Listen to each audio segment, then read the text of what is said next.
힘쓰는 사람, 키 큰 사람, 다름질 잘하는 사람, 담 넘기 잘하는 사람, 사람 잘 치는 이, 거짓말 잘하는 이, 활 잘 쏘는 놈, 칼 잘 쓰는 놈, 말 잘 타는 놈, 돌팔매 잘 치는 작자, 도적질 잘하는 작자, 목소리 큰 사람, 무엇이나 한 가지 재주 있는 무리들, 부모한테도 쫓겨나고 동네에서도 물려난 무리들, 꽁무니에 방맹이 하나를 차고 심심하면 사람 깨나 때리고 다니는 무리들, 노름판 색주가 선술집으로 다니는 무리들, 한명회 집 사랑에 어슬렁어슬렁 출입하던 무리는 모두 수양대군 궁의 상객이 되어 출입하였다. 수양대군이 무사를 모은다는 소문은 팔도에 두루 퍼졌다. 그래서 힘께나 쓰는 사람은 다투어 수양대군 궁에 출입할 길을 찾았다.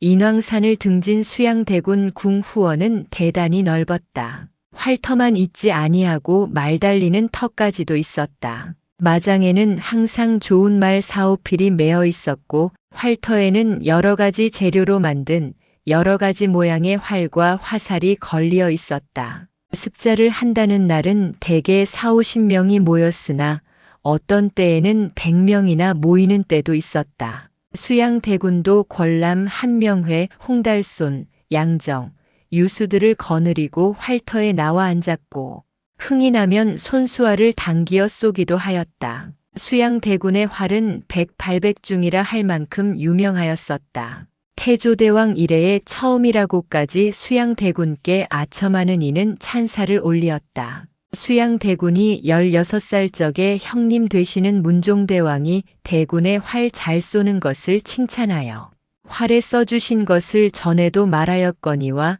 그처럼 수양대군은 활의 이름이 높았다. 그렇기 때문에 더구나 무사들이 수양대군을 숭배하게 되었다. 습사가 있는 날에는 수양대군이 친히 임할 뿐 아니라 대군의 부인 되시는 낙랑부 대부인 윤씨는 몸소 궁인들을 감독하여 무사들을 공쾌할 음식을 차리고 그것이 끝나면 후원 별당에 임하여 발을 들이우고 활 쏘는 구경을 하였다. 윤씨 부인도 무사들을 좋아하였다. 오늘은 무사들이 온다 하고 습사가 있다는 날에는 마치 명절이나 당한 듯이 기뻐하였다. 근래에 와서는 윤씨도 남편의 야심을 대강 짐작하게 되고 따라서 날마다 이바지하는 무사들이 오늘은 비록 어중이 떠중이라 하더라도 장차는 남편의 대사를 도울 사람들인 줄을 알게 되었다. 이렇게 후원에서 습사하고 난 끝에는 반드시 한명회 이하 신복되는 사람들을 모아 데리고 수양대군이 여러 가지 비밀한 의논을 하였다. 그 비밀한 의논의 대부분은 어찌하면 황보인, 김종서, 안평대군 같은 무리를 몰아낼까, 무슨 죄명을 씌울까, 암살을 하여버릴까 아니다. 당당하게 무사들로 대오를 편성하여 서울 장안을 점령할까, 그리한다 하면 어떤 모양으로 할까, 이런 제목들이다. 그 중에도 목하의 중대한 문제는 황보인, 김종서가 수양대군의 뜻을 아는가 모르는가, 안편대군 궁에 어떤 사람이 출입하며 무슨 일을 의논하는가, 안평대군과 황보인, 김, 종서 등 문종대왕의 고명을 받은 집정들 사이에 어떠한 연락과 내왕이 있는가 하는 것이었다. 이러한 모든 사정을 염탐하여 드리는 것도 한명회가 맡아서 양정, 유수 등을 시키어서 하였다. 장안에 늘어놓인 끈아풀들은 각색 정보를 염탐해 드렸다. 계유년 10월 10일, 첫 겨울이지만은 별 잘 나는 따뜻한 날이었다. 인왕산 및 수양대군 궁에는 이른 아침부터 문객이 모여들었다. 이 문객들은 수양대군 궁에서는 무사라고 통칭하는 사람들이다. 이 골목으로 저 골목으로 하나씩 둘씩 아무쪼록 사람의 눈에 뜨이지 않도록 모여들었다. 그러나 그 중에 굵직굵직한 사람들은 그 얼굴과 눈매를 이 무슨 심상치 아니한 일이 있는 것을 보이었다. 이날의 수양대군 궁에 모인 사람은 강곤, 홍윤성, 임자번, 최윤, 안경손, 홍순로, 홍기동, 유형, 민발, 곽연성 등이었다. 권람, 한명회, 양정, 유수 등은 전날 밤을 수양대군 궁에서 세운 것이다. 이문은 수양대군 궁의 궁로로 있으니 말할 것도 없다. 이날도 후원에서 습사를 한다 하여 이상에 말한 중요 인물 외에 훈련원 모학원에서 모아들인 무사란 것들이 100여 명이나 모여왔다. 이래서 수양대군 궁은 이날따라 심히 흥성하였다. 이렇게 모이는 것은 근래에 흔히 있는 일이지만은 이날은 결판을 내는 날이다. 황보인, 김종서 이하 집정들을 없애버리고 수양대군이 정난이라는 이름으로 국정을 한 손에 총람하기로 정한 날이다. 후원에서는 다른 때와 다름없이 무사들이 술 먹고 활 쏘고 즐기었다. 이날에는 특별히 술도 많고 안주도 좋았다. 큰 소 한 마리를 통으로 삶은 것이었다. 궁한 무사들은 웬 떡인고 하고 마시고 먹었다. 무슨 일이 있으려니 하면서도 오늘이 그날인 줄은 어중이 떠중이 무사들은 알지 못하였다. 다만 어렴풋이 얼마 아니하여 우리는 장안 대도상으로 거드럭거리고 다니느니라. 고 속으로 바라고 있을 뿐이었다. 후원에서 무사들은 먹고 마시고 활 쏘고 하지를 해가 낮이 기울어도 수양대군이 나오지를 아니하였다. 한 명에도 잠깐 빛을 보이고는 들어가 버리었다. 웬일이여? 오늘은 도무지 나으리가 아니납시니 하고 의심하는 축도 있고 오늘은 무슨 일이 생기나 보이 하고 가장 아는 체하고 눈을 끔적하는 자도 있었다. 실상 요새 서울 장안에는 유언비어가 성행하여 간 곳마다 세상이 뒤집힌데 보기만 해요. 해를 못 넘길 테니 이렇게 수군거리지 않는 데가 없고 그러면 누가 들어 앉느냐고 물으면 혹은 수양대군이라고도 하고 혹은 안평대군이라고도 하고 또 혹은 고려 왕씨의 후손이 다시 들어 앉는다고도 수군되었다. 정부에서도 이런 소문을 안 들었을 리가 없다. 황보인, 김종서도 수양대군의 행동을 의심하는지는 어제 오늘부터가 아니다. 근래에 와서 물의 집에 수양대군 궁에서 무사라고 일컫는 무리를 세상에서는 그 중에서도 대관들은 물의 지배라고 일컬어 웃어버린다를 모아 자주 화를 익히고 술을 먹이고 하는 것을 못 들었을 리가 없다. 그원 숭한 일이야. 설마 어찌할라고. 무슨 일이 생기면 어찌하노? 이것이 늙은 집정들이 혹시나 모이어 앉으면 하는 소리였다. 그래도 설마 하는 것이 무기력하고 고식적인 그들의 공통한 심리였던 것이다.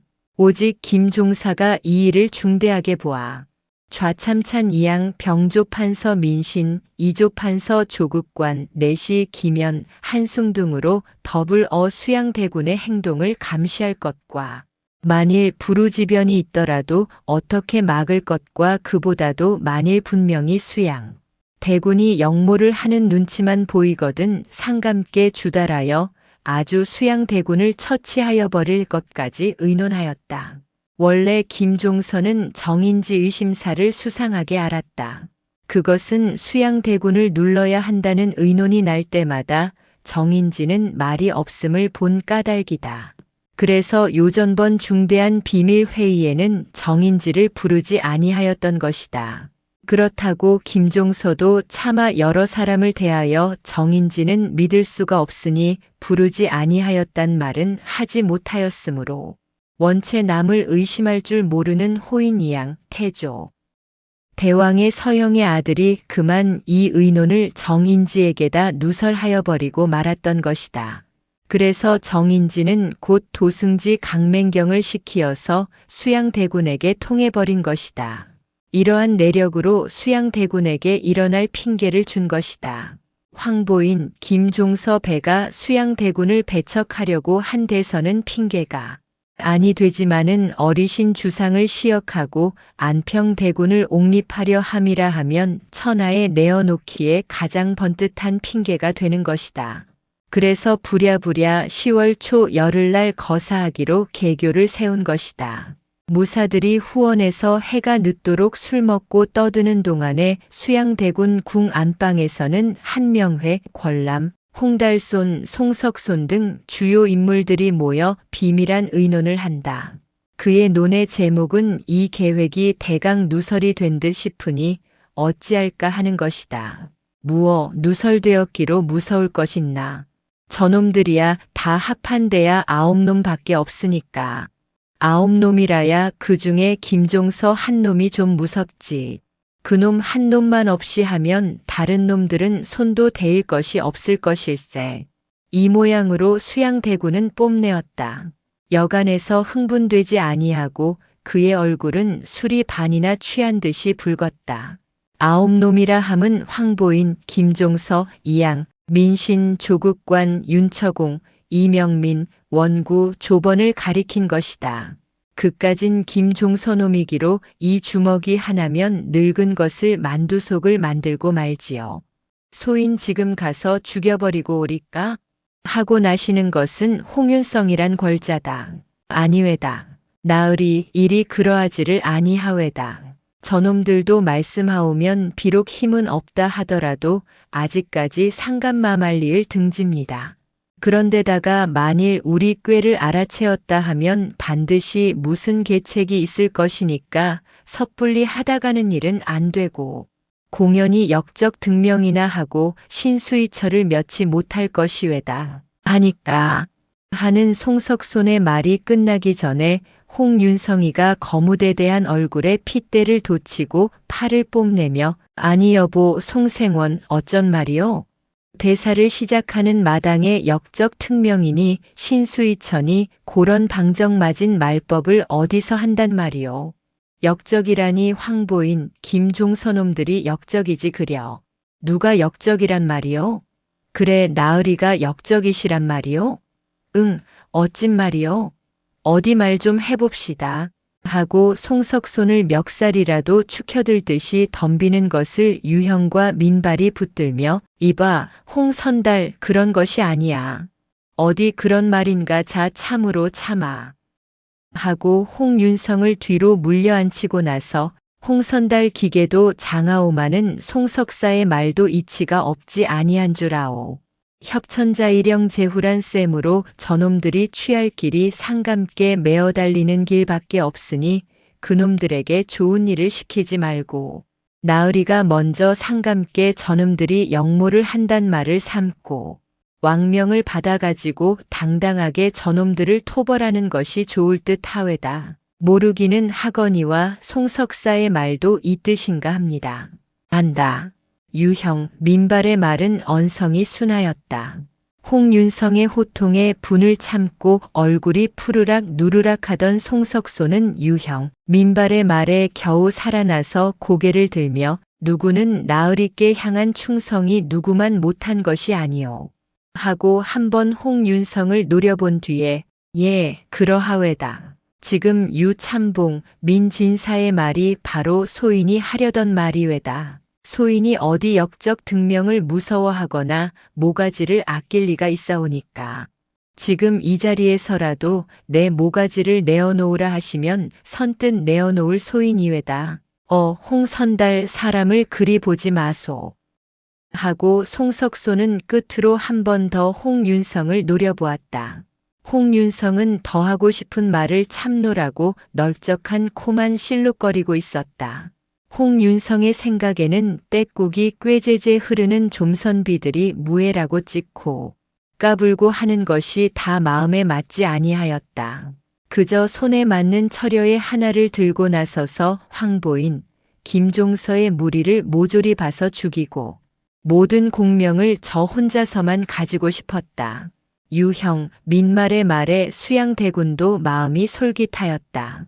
곧 권례로 들어가서 상감께 황보인, 김종서의 무리가 역모를 한다는 말을 살고 당당히 왕명을 받아가지고 천하에 호령한다는 것이 진실로 번듯하였던 것이다. 그리하는 것이 땅 짚고 헤엄하는 것이외다. 하고 송석손이가 자기 말을 세우려고 한 번 더 다진다. 이렇게 되면 1등의 마음은 자연 움츠러진다. 아무쪼록 위험을 무릅쓰지 말고 공을 이루고 싶은 생각이 나는 것이다. 홍순로가 나서며 그게 일이 그러하지 아니하외다. 만일 이 일이 누설되었다 하면 성사하기는 어려운 일이요. 또 관군이 올 의심도 있으니 아직 북문 밖으로 나가서 제기를 도모하는 것이 좋을까 합니다. 하고 엄청난 소국론을 끄집어내어 입좌를 아연케 한다. 이 말을 모두 다 비웃었지만은 속으로는 점점 겁들도 났다. 그래서 이 양 홍윤성으로도 아까 모양으로 뽐내지를 못하고 큰 눈을 뒤룩거리고 수양대군과 한명회의 눈을 본다. 다른 사람들의 눈도 역시 그리로 모인다. 한명회는 사기저상하는 눈치가 있음을 보고 수양대군을 바라보며 이거 이러다가는 안 되겠소이다. 작사도방에 3년 불성이라고 이러다가는 해만 다지고 말 터이니 나으리가 뜻대로 결정하시오. 하고 만좌를 돌아보았다. 사람들의 눈은 수양대군에게로 모였다. 수양대군이 눈은 호공을 바라보고 움직이지 아니하고 숨소리가 점점 힘있게 되었다. 수양대군도 마음에 이럴까 저럴까 자저함이 있는 것이다. 한명회의 말에 홍윤성은 죽었던 기운이 다시 나며 이게 다 일이 아니이다. 용병지도는 최기유예라고 이렇게 하다가는 죽도 밥도 안 될 것이외다. 해보는 게지 여기 앉아서 해가 지도록 이렇고 저렇고 말만 하다가는 그야말로 역적 등명만 하고 신수이처가 될 것이외다. 다들 실컷은 소인이 혼자 나가서 그 늙은 놈들을 모조리 해낼라오. 하고 기고 만장하여 일동을 노려보고 분연히 자리를 차고 일어섰다. 방 안에 살기가 돌았다. 이 통에 수양대군도 벌떡 일어났다. 가자. 활 시위를 떠난 살이 다시 돌아오는 법은 없다. 하고 수양대군은 소리치었다. 나으리 아니 됩니다. 이러시다가는 대사는 안 되고 복면만 할 것입니다. 하고 송석순, 유형, 민발이 수양대군의 소매를 붙들어 만류하였다. 수양대군은 마침내 흥분이 극도에 달하였다.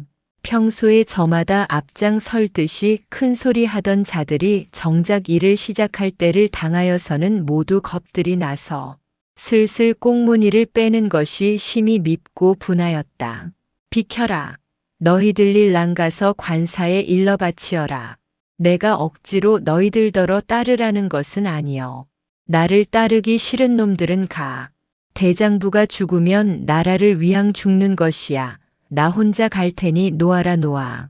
하고 수양대군은 벽에 걸린 활을 떼어 어깨에 메고 칼자루에 손을 대며 어느 놈이나 진미오기 하는 놈이면 당선 참지할 터이니 그리 알아라. 하고 옷을 붙드는 송석손, 유형, 민발 등을 발길로 차제치고 노기가 둥둥하여 중문으로 뛰어나섰다. 이때의 부인 윤씨는 조금도 겁냄이 없을 뿐더러 도리어 가기를 권하는 듯이 손수 갑옷을 내어다가 입혀드리었다. 수양대군이 부인이 입히는 갑옷을 받아 입고 이문한 사람을 데리고 대문을 향하고 나가는 것을 보고 여러 사람들은 어안이 벙벙하였다. 그 중에서도 한명회가 분별을 하여 나으리가 혼자 가시니 가만히 있을 수가 있나 누가 뒤를 따라야지 하고 홍윤성더러는 먼저 김종서 집으로 가서 김종서의 행동을 염탐하라 하고 권원, 권람, 한석위, 한명진더러는 돈이문 위에 매복하였다가 수양대군을 돕게 하고 감순 홍달손더러는 밤이 들더라도 순군을 해치지 말고 한 곳에 모여 있어 지휘를 기다리게 하고 양정, 유수, 홍순손더러는 미복으로 수양대군을 따라 김종서의 집으로 가게 되었다. 그리하고 한명의 자기는 수양대군 궁에 남아서 후원에서 무사들을 교련하고 비밀히 감추어 두었던 처려이와 비수와 독, 바른 살 같은 것을 나누어 주고 오늘 밤으로 거사할 터이니 각각 힘을 다하여 싸우라. 공을 따라서 높은 벼슬과 많은 녹을 줄이라는 뜻을 말하고 또 만일 영을 어기거나 겁내어 달아나거나 적당에게 밀통하는 자가 있으면 군법으로 처참한다는 엄한 명령까지 내렸다. 한명회의 말을 듣고 어중이 떠중이 무사들 중에는 시오시오 부제레라고 기뻐하는 자도 덜어 있지만은 대부분은 눈이 둥글하고 무릎이 덜덜 떨렸다. 아이고 이것이 역적놈의 소굴이었구나 하고 혼비백산하여 엄마 하고 우는 사람조차 있었다. 누가 이렇게 무서운 일 하려고 이곳에 왔던가. 술 먹는 맛에 옷가지나 용쳇냥이나 얻어 쓰는 맛에 수양대군 궁의 문객이라고 자세하는 맛에 왔던 것이다 하고 슬며시 꽁무니를 빼고 달아나려는 작자도 있었다. 한명회는 이 오합지졸이 겁이 나서 달아날 구멍만 찾는 눈치를 보고 강문을 굳이 달아 일체 출입을 금하고 만일 담을 넘거나 기타 수단으로 도망하려는 자가 있거든 물어볼 것 없이 죽여버리라고 문을 지키는 신복되는 무사에게 분부하였다. 이렇게 무시무시한 계엄 속에 무사들은 먹고 즐기던 홍도 다 깨어져서 이 구석, 저 구석 둘씩 셋씩 모여 앉아 서로 바라만 보고 있었다. 이것만으로 안심이 되지 아니하여 한명회는 100여 명 무사의 명부를 들고 돌아가며 일일이 수결을 묵게 하였다. 수결 두는 손들은 떨렸다. 그러나 감히 거절하는 사람은 없었다. 만일 거절한다 하면 당장에 모가지가 떨어지고 말았을 것이다. 그래서 잠시라도 모가지를 몸에 붙여둘 생각으로 덜덜 떨리는 손으로 수결을 두는 것이다.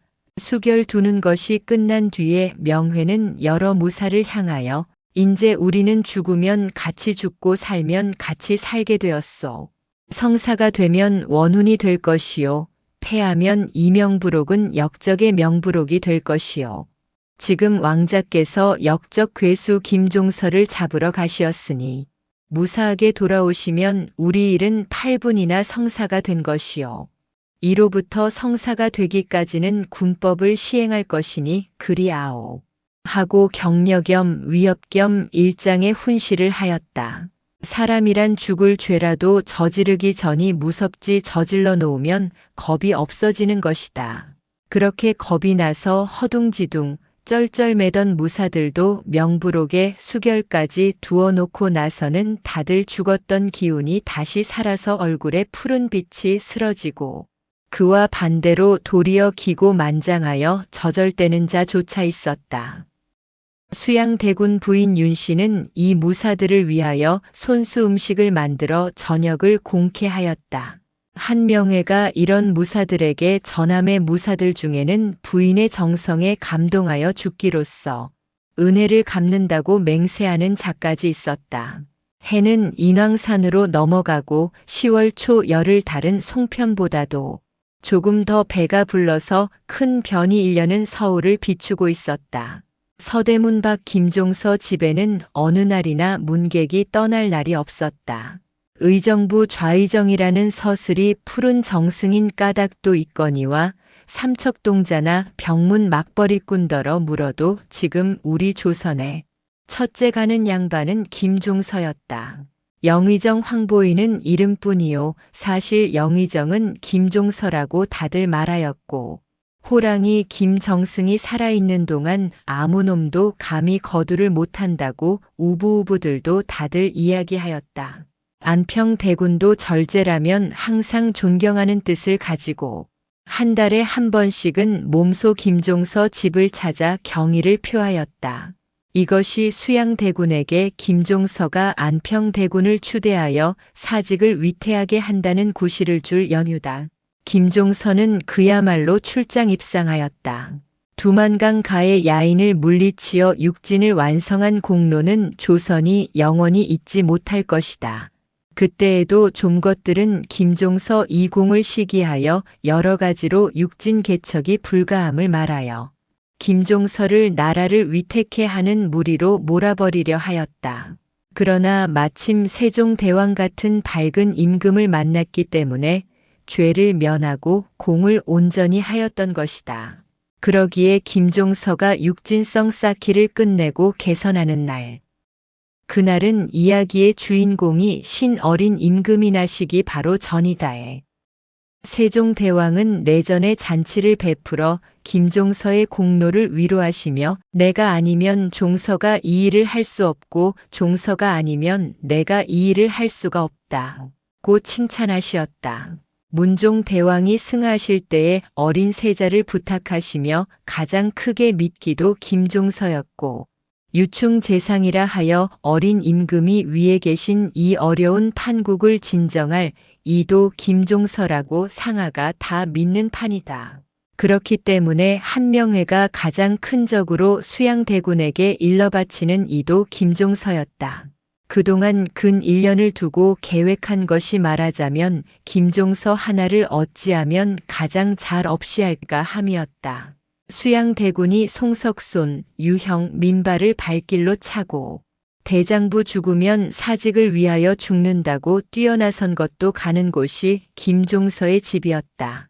근일에는 시절이 하도 수상하여 김종서 집에 출입하던 문객들도 발을 끊어버리었다. 유치 날지 뭐가 날지 모르는 이 판국에 섣불리 어느 권문 세가에 출입하느니보다는 가만히 숨어서 시세를 엿보다가 이길 듯한 편으로 가서 달라붙는 것이 가장 약은 수였다. 더구나 수양 일파가 못먹어하는 호랑이 김정승. 집 같은 데를 요새 같은 때에 바삐 다니다가는 큰 코 뗄 줄을 다들 아는 것이다. 인정은 바람개비 같았다. 이날에도 대궐에서 물러나온 후로 아무도 찾는 이가 없이 김종서는 안에 있어서 어린 자손들을 데리고 희롱하고 있었다. 아들 승규가 승규의 신복되는 신사면 윤광은으로 더불어 사랑 마당과 대문 안팎으로 거닐며 혹 자객 같은 것이나 오지 아니하는가 하여 살피고 있었다. 해가 금화산 위에 뉘엿뉘엿 넘어갈 때쯤 하여 홍윤성이가 터덜거리고 찾아왔다. 승규는 윤성이가 수양대군 문하에 다닌단 말을 들었으므로 이놈 수상한 놈이다 하고 윤성을 노려보았다.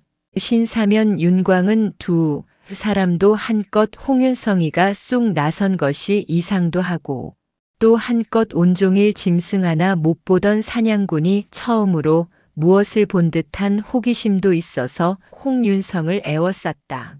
윤성은 그 눈치를 모름이 아니다. 시침이 떼고 가장 호기 있게 춘부 대감 계시오? 하고 승규더러 물었다. 계시어요.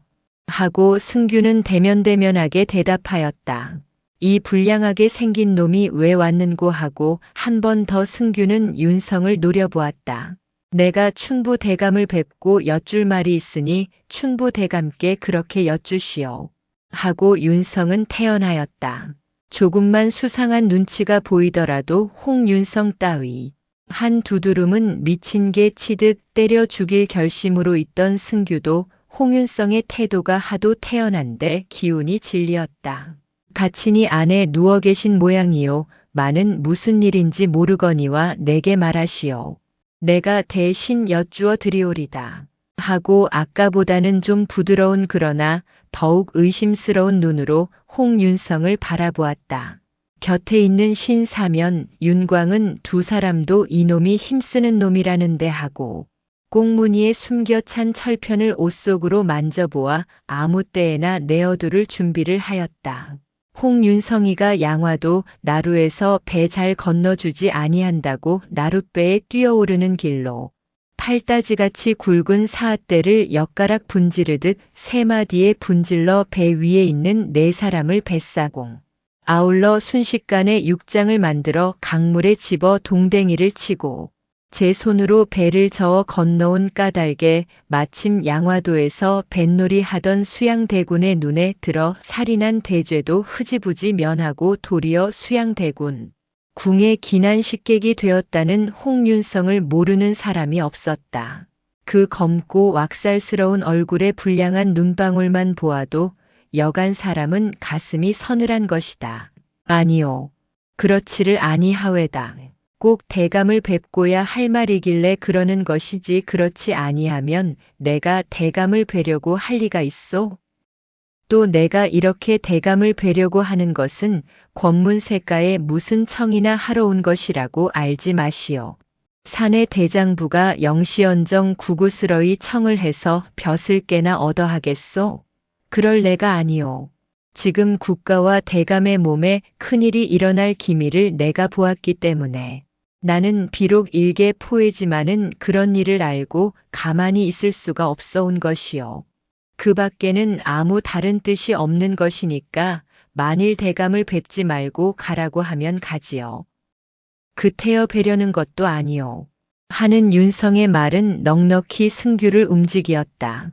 승규는 윤성을 밖에 세워두고 안으로 들어가서 아버지 되는 김종서 앞에서 홍윤성이란 자가 아버지를 뵙고 긴히 여쭐 말씀이 있다고 와 섰습니다. 하였다. 종서는 어깨에 메어 달리는 손자의 볼기짝을 만지며 흥윤성? 그 힘쓴다는 자 말이냐? 하고 호기심이 생기는 듯이 웃는다. 나이는 70이 가깝지만은 100발 동안에 이빨 하나 빠지지 아니하도록 정정하고 몸은 작지만은 어성은 쇠소리같이 쨍쨍하다. 내 양화도에서 뱃사공 죽인 자입니다.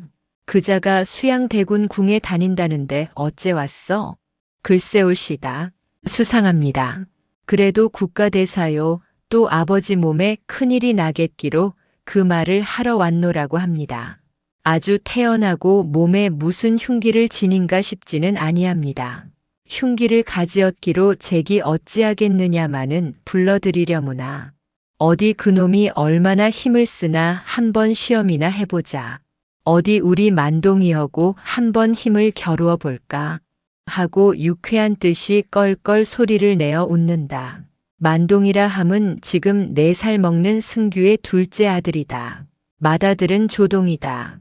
종서는 수양대군이 자기를 가장 큰 원수로 아는 줄을 모름이 아니요. 따라서 자기의 목숨을 엿보는 사람이 가까이 올 줄일랑 모름이 아니나. 그런 것은 호랑이 김정승을 두렵게 할 만한 것이 되지 못하였다. 삭풍은 나무 끝에 불고 명월은 눈 속에 찬데 만리 변성에 일장검 빗기 들고 긴발한 큰 한 소리에 거칠 것이 없어라. 한 노래를 부른 김종서의 작은 몸뚱이는 일신이 도시의 기요 담이었다. 만동아, 너 인제 장사가 하나 들어올 테니 대들어서 내 한번 그 따귀를 붙이어라. 그럴래? 그러면 활주마. 하고 늙은 영웅은 어린 손자의 등을 만진다. 윤성은 다만 김종서의 행동, 김종서가 수양대군의 개귤랑 아는 모양인가 아닌가 신변을 경계하고 있는가. 아닌 가르보러 온 것이 목적이지만은 평생에 처음 당대 영웅을 대하는 것이니 한번 사내다움을 보이리라는 야심이 있어서 있는 용기와 위엄을 모두 주워 모아가지고 승규의 뒤를 따라 들어갔다. 윤성은 초면이요 의심스러운 자기를 안방으로 끌어들이는데 아니. 놀랄 수가 없어서 혹 자기를 없애버리려고 어디 으슥한 곳으로 끌고 가는 것이나 아닌가 잠깐 걸음을 멈추었다. 그러나 절제 김종서는 그렇게 사람을 속일 녹록한 사람이 아니라 생각하고 다시 기운과 위를 수습하여 방으로 들어갔다. 방에 들어서는 말에 윤성의 눈은 샛별과 같이 광채 나는 종서의 눈과 마주쳤다. 윤성은 그만 호랑이 눈살 맞은 토끼 모양으로 전신에 힘이 빠지어 그 자리에 엎드려 절을 하였다. 연치로 보나 지위로 보나 절하는 것이야 당연하지만은 그처럼 문지방을 채 넘지도 못하여서 당황하게 엎드리지는 아니하여도 좋았을 것을 하고 얼마 뒤에야 윤성은 혼자 부끄러웠다. 그처럼 종서의 눈은 무서웠던 것이다. 자네가 힘을 쓴다지. 이것이 종서의 첫말이었다. 황송한 말씀이외다. 하고 꿇어앉는 윤성의 망건 편자에 땀방울이 맺히었다.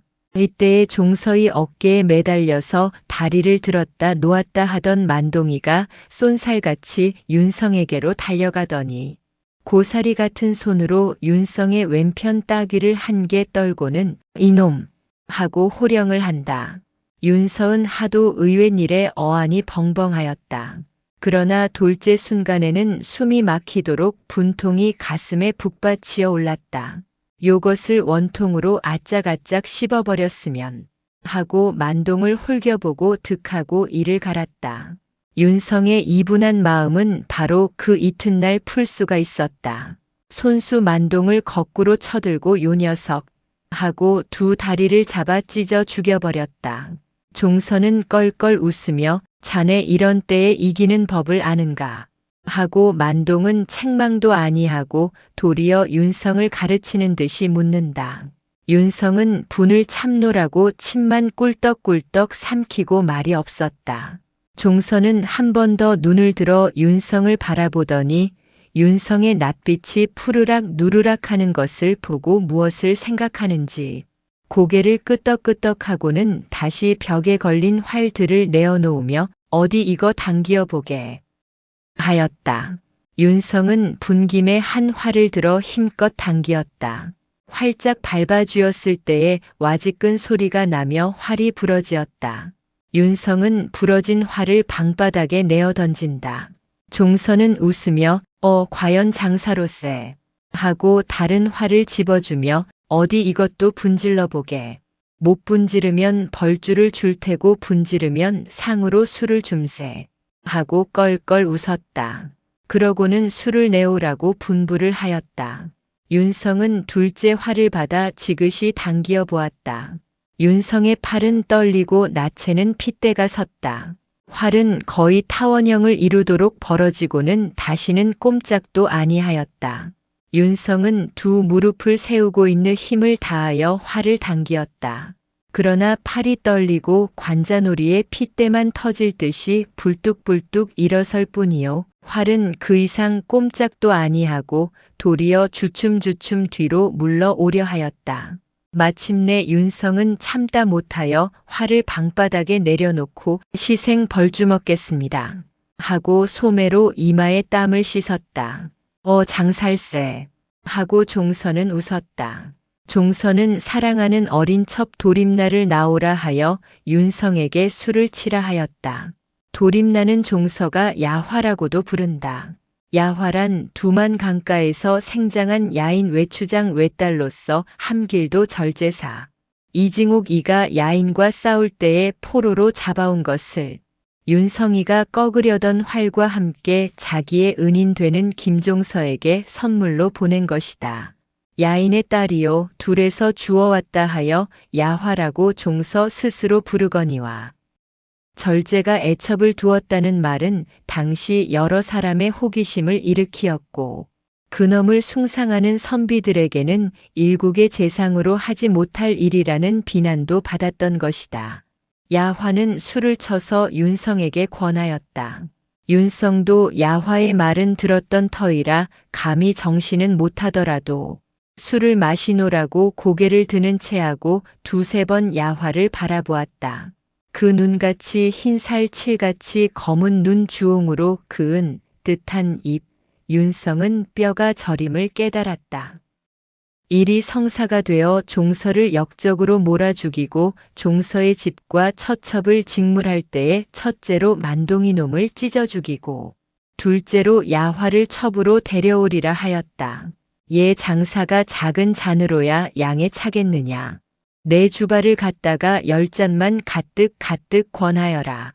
종서는 이 모양으로 홍윤성에게 술을 권하고 기뻐하였다. 윤성도 사양 아니하고 주는 술과 안주를 다 받아 먹었다.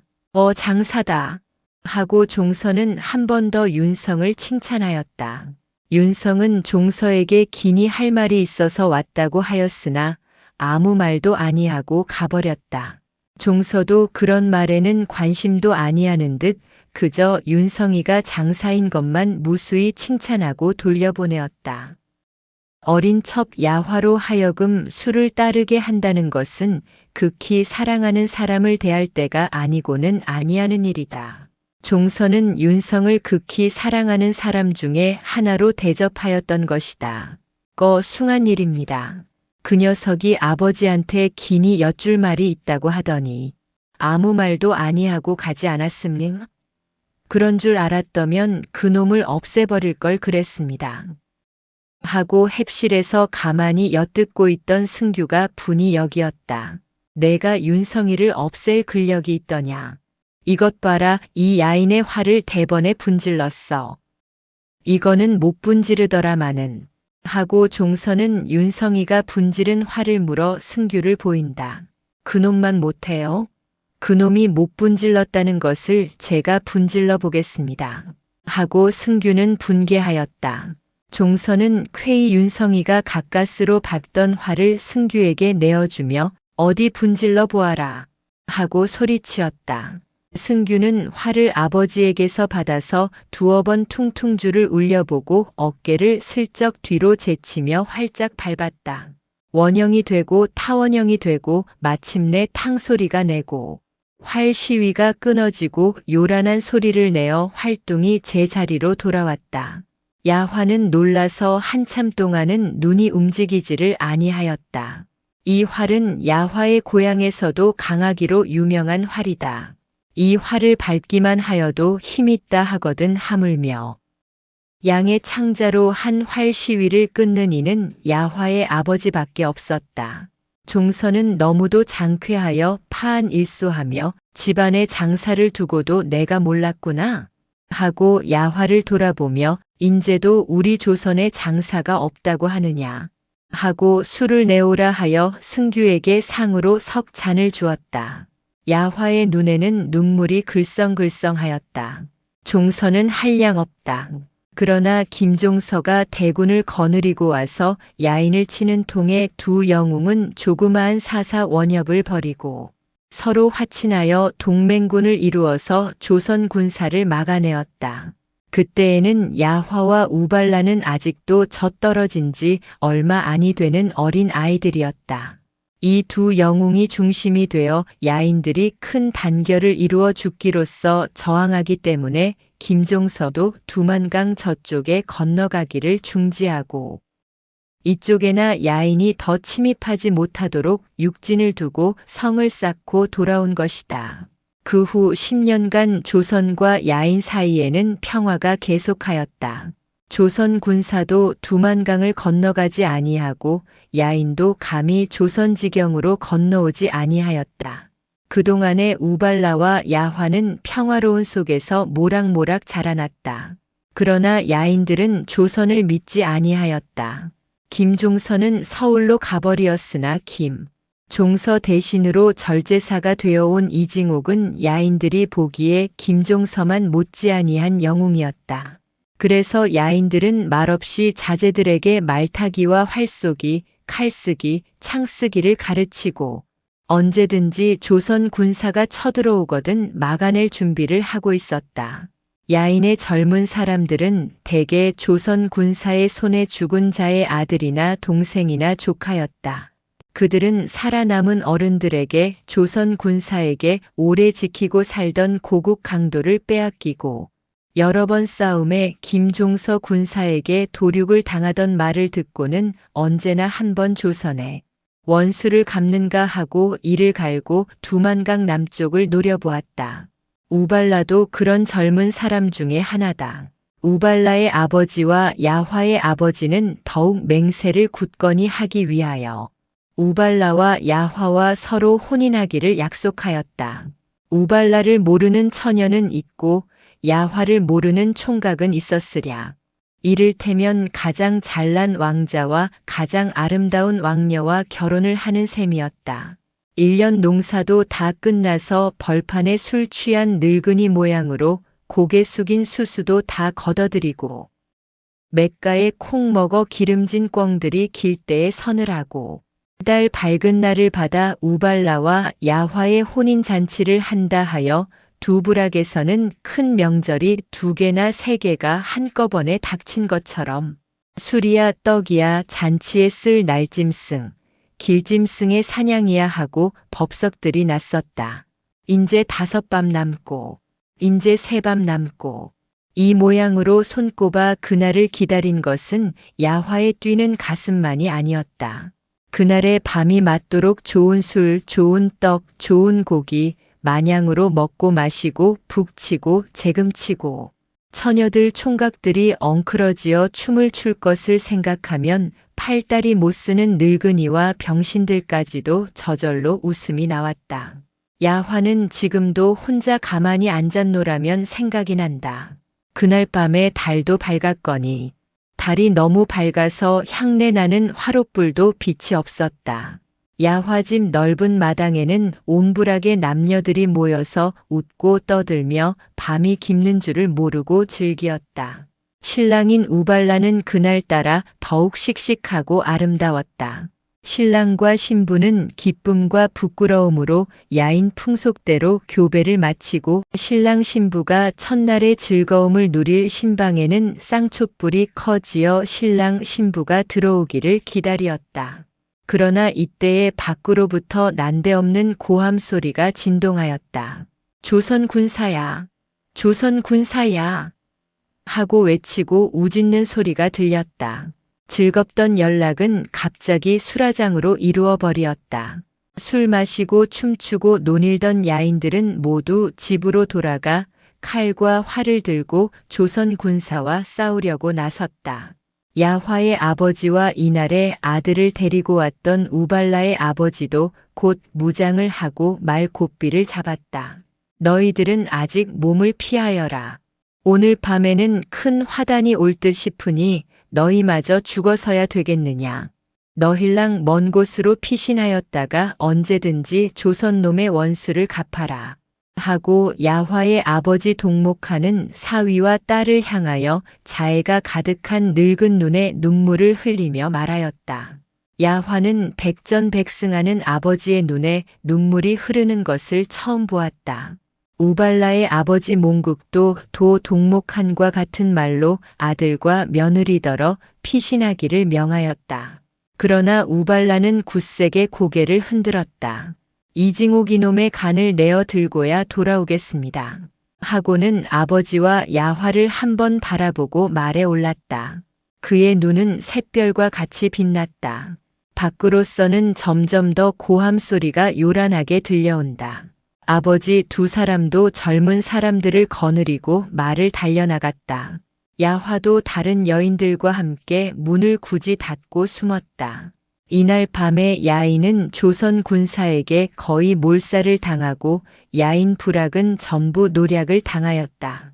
남자는 눈에 띄는 대로 죽여버리고 젊은 계집만 모두 팔을 묶어서 두만강으로 끌고 건넜다. 야화도 300여 명 다른 여자들과 같이 이통의 조선 군중으로 포로가 되어 붙들려 갔다. 그래서 나이와 용모를 따라 혹은 장수의 첩이 되고 혹은 졸병의 아내가 되고 그만도 못한 것들은 종이 되었다. 야화도 이징옥의 눈에 들어 김종서에게 선물첩으로 오게 된 것이었다. 야화는 그 아버지와 남편이던 우발라의 생사를 알지 못한다. 어떤 때에는 죽었으려니 하고 울고 어떤 때에는 살았으려니 하고 혹시 금생에 만날 때나 있을까 하고 멀리 북방을 바라본다. 그러나 야화는 일찍 이런 말을 아무에게도 한 일이 없었다. 그의 슬픔은 오직 그가 혼자만 아는 슬픔이었다. 내가 죽거든 젊은 남편 얻어가거라. 이렇게 종서는 야화를 위로하였다.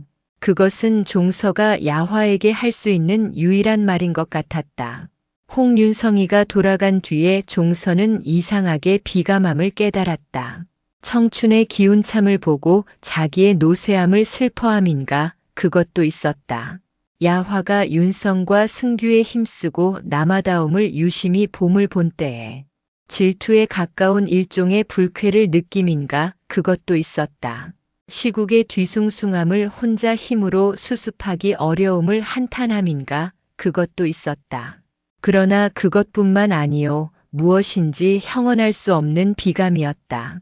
야화야 오늘 하루 나를 즐겁게 해다고 하고 늙은 소나무 가지와 같은 손을 내어 밀어 부드럽고 흰 야화의 손목을 잡아 끌었다. 이렇게 종서는 야화더러 술을 치라 하여 평일보다도 술을 많이 마시었다. 그리고는 평일보다도 더욱 다정하게 은근하게 야화를 어루만지었다. 벌써 방 안이 어두워 야화의 얼굴이 취한 종서의 늙은 눈에 어른어른 컸다. 작았다 하게 되었건만은 불을 켜려고도 아니하였다. 야화는 종서를 모신 지 반년이 넘어도 아직까지 이처럼 종서가 취태를 부리는 양을 보지 못하였다. 아무리 술을 먹어도 눕거나 기대는 일이 없고 야화를 보고도 취담을 하는 일도 별로 없었거든 오늘은 야화의 무릎을 베고 허리를 안고 손을 잡고 취담을 하였다.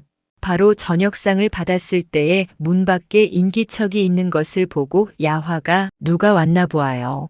할 때에 비로소 종선은 야화의 무릎에서 일어났다.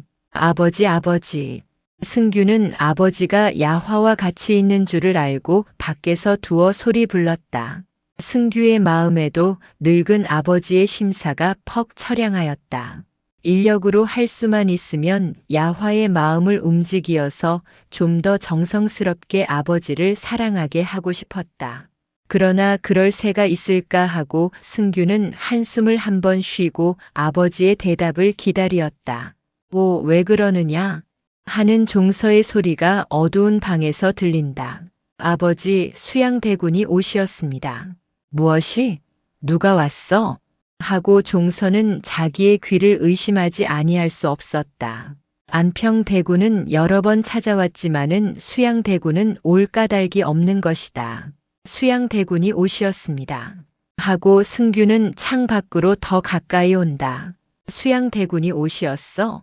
안평대군이 아니요, 수양대군이? 하고 종서는 승규더러 방으로 들어오라 하였다. 수양대군이야요. 대궐에서 나오는 길인지 관복을 입고 오시었어요. 웬 수상한 놈을 2, 3인 데리고 왔습니다. 모두 눈망울하고 험상스런 놈들입니다. 사랑으로 들어오시라고 하여도 날이 저물었으니 들어갈 새는 없다고 아버지께 무슨 긴급히 하실 말씀이 있으니 잠깐만 밖으로 나오시라고 어째 모두 행동이 수상합니다. 아까 윤성익놈 왔던 것하고 다 수상하니 아버지 오늘 조심하셔요. 하고 승규는 야화와 함께 종서에게 관복을 입힌다. 그 왜 옷이었을꼬? 그래 무슨 일이라고는 말이 없더냐?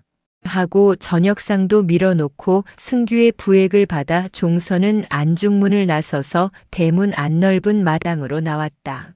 바깥은 아직 그처럼 어둡지는 아니하였다. 수양대군은 양정, 유수, 이문을 뒤세우고 우두커니 대문 안에 서 있었다. 종서는 국궁하여 수양대군에게 예하고 수양대군은 읍하여 대신에게 답례하였다. 종서의 좌우에는 승규와 신사면, 윤광은이 옹이하고 서서 마치 서로 대진한 것 같았다. 나으리가 이렇게 누옥에 왕림하시니 소인의 생광이 비길 데 없사외다. 대단 황송하오나 잠깐 들어오시지요. 하고 종서가 수양대군을 사랑으로 인도하려 하나 수양대군은 손을 흔들어 막고 이렇게 늦게 찾아 미안하오.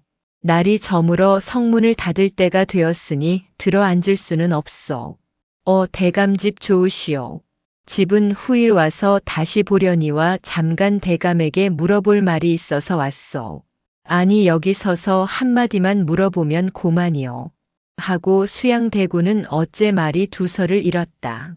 종서가 굳이 권하는 것을 아끼지 못하여 사랑 마당에까지 들어왔으나 방에는 들어오지 아니하고 수양대군은 겨우 말머리를 찾는 듯이 저 영흥 부인일 말이요. 영흥 부인이 동네 온정에 갔다고 해서 종부사에서 말들이 되는 모양인데 대감의 향은 어떠시오?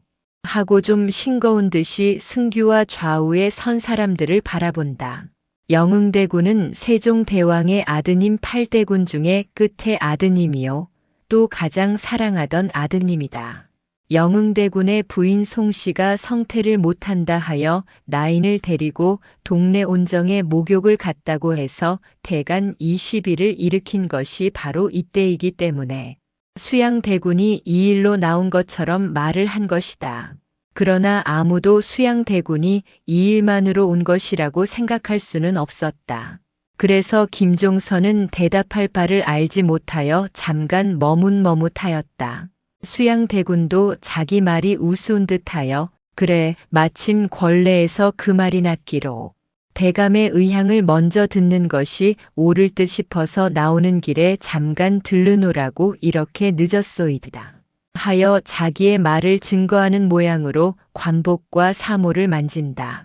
애초에 수양대군은 부인이 중문까지 내다가 입히는 투구 갑옷에 활을 들고 말을 타고 궁을 떠나려 하였으나 한명회의 말을 따라 홍윤성이가 김종서가 어떻게 하고 있는 것을 탐지하고 돌아오기를 기다려서 종서의 집에 여러 사람이 없는 것과 종서가 오늘에 무슨 일 있을 것을 짐작 못하는 모양이라는 보고를 듣고 군복을 벗고 관복을 입고 갔던 것이다.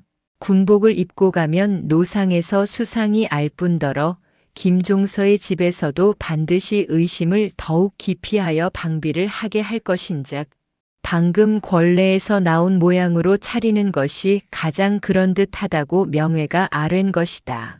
수양대군은 손을 들어 사모를 바로 쓰려는 듯이 뒤통수를 만지는 서슬의 오른편 사모뿔에 꽂은 대목이 부러지어 땅에 떨어지었다. 아차, 이게 웬일인고? 이게 왜 부러진단 말인고? 고이한 일이로군. 하고 수양대군은 부러진 사모뿔을 손에 들고 흔들었다. 기실 고이할 것은 조금도 없다. 이것이 다 한명회가 수양대군에게 준 꾀다. 만일 승규가 종서의 곁을 떠나지 아니하거든 사모뿔을 멀어뜨리라. 그리하면 반드시 종서가 승규를 시키어 가져오게 하리라. 이렇게 꾀를 정한 것이다.